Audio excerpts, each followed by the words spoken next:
কি নতুন করে শিক্ষানীতি প্রণয়ন চান আপনারা, যারা শিক্ষাবিদরা আপনারা আছেন, তারা নাকি এখন তো বলছে কিন্তু পূর্বের শিক্ষানীতিতে আমরা ফেরত যাব? সেখানে আমাদের মাননীয় উপদেষ্টা মহোদয় যে কথাটা বলছেন, এটা হচ্ছে যে আপাতত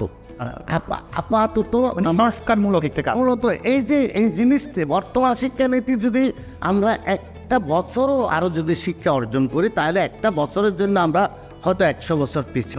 নতুন সরকার যিনি আসবেন তার কি কাজ হতে পারে শিক্ষা নিয়ে? শিক্ষা নিয়ে এমন একটা শিক্ষানীতি প্রণয়ন করতে হবে, আমাদের দেশে শিক্ষকদের যেভাবে সম্মান দেওয়া দরকার, মর্যাদা দেওয়া দরকার, সেভাবে শিক্ষকদের সম্মান মর্যাদা কখনোই দেওয়া হয়নি।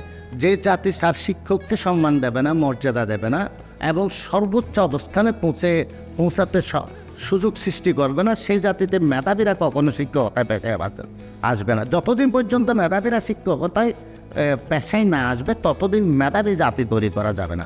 আর মেধাবী জাতি তৈরি করা ছাড়া একটি জাতিকে এগিয়ে নেওয়া কোনোভাবে কখনোই সম্ভব নয়। তাহলে আমাদের এখানে শিক্ষানীতি প্রণয়নের পাশাপাশি সর্বোচ্চ স্কেল নির্ধারণ করতে হবে শিক্ষকদের।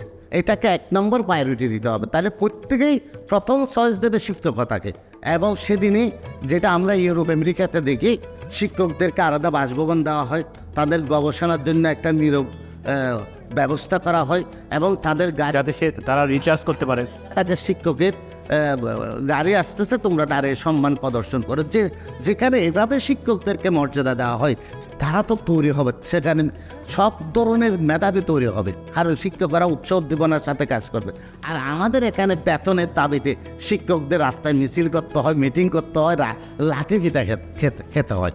তো যে জাতির শিক্ষা ব্যবস্থায় এত দুরবস্থা, সেই জাতি এত দূর পর্যন্ত এভাবে যে টিকে আছে, এটা আল্লাহর রহমত ছাড়া কিছু।